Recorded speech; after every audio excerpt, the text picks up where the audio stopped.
Je continue mon stage en essayant de garder ma joie de vivre et ma motivation malgré tout.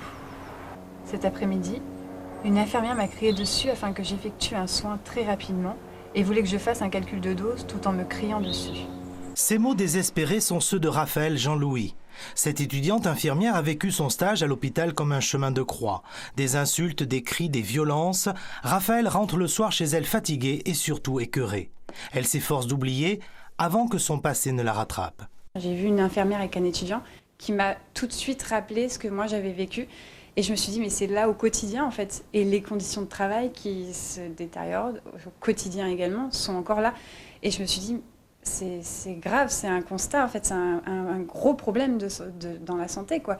Et donc j'ai repris mes écrits et là ça m'a bouleversée, complètement bouleversée, parce que je me suis dit, je suis pas guérie du tout de cette histoire.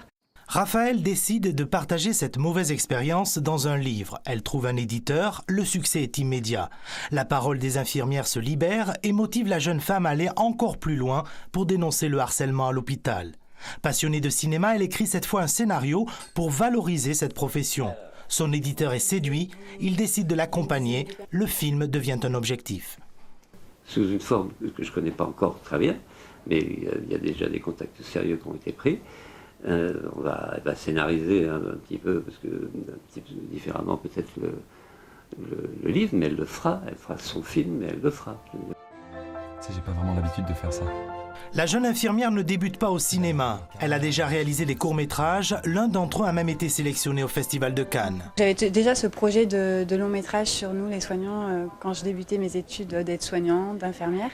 Et puis le livre est venu par hasard et je pense qu'il n'y a jamais de hasard, donc c'est la suite pour moi logique de continuer du coup après le livre pour le film, et puis c'est une autre manière de montrer les choses aussi.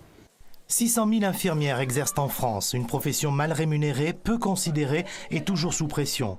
C'est cette histoire que Raphaël veut raconter dans son film. Une histoire humaine et sincère, jalonnée de beaux moments de rencontre. Parce que cette profession est d'abord la sienne et qu'elle l'aime profondément.